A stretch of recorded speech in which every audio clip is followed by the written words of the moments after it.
Muhaimin Iskandar atau Caimin, Ketua Umum DPP PKB merespon pernyataan Ketua Gus Yahya, Ketua Umum PBNU, pada Minggu 4 Agustus 2024. Melalui unggahan di akun Twitter pribadinya @caiminnow, Caimin pun meminta PBNU agar tidak ikut merusak PKB. Caimin menilai Gus Yahya dan Gus Ipul telah melanggar prinsip, yaitu mencampuri urusan PKB. Menurutnya, ini seperti menarik PBNU dalam perpolitikan.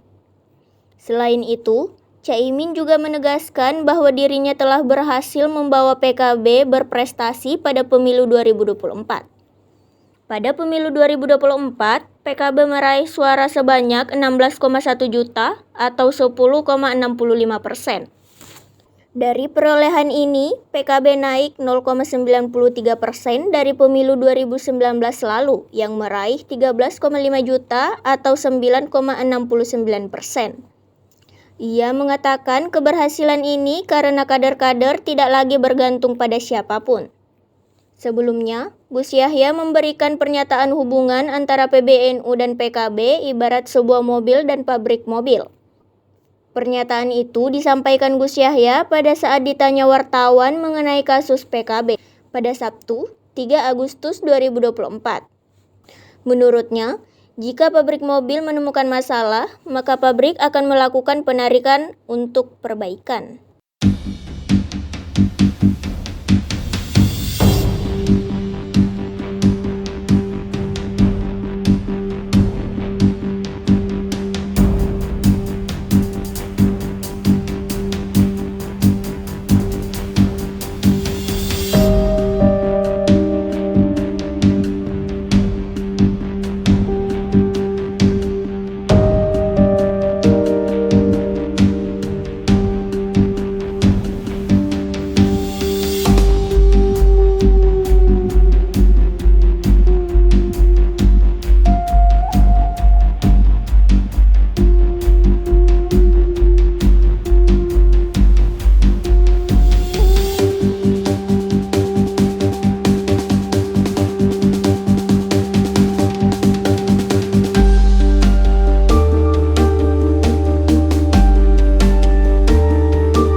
Download Tribun X sekarang, menghadirkan lokal menjadi Indonesia.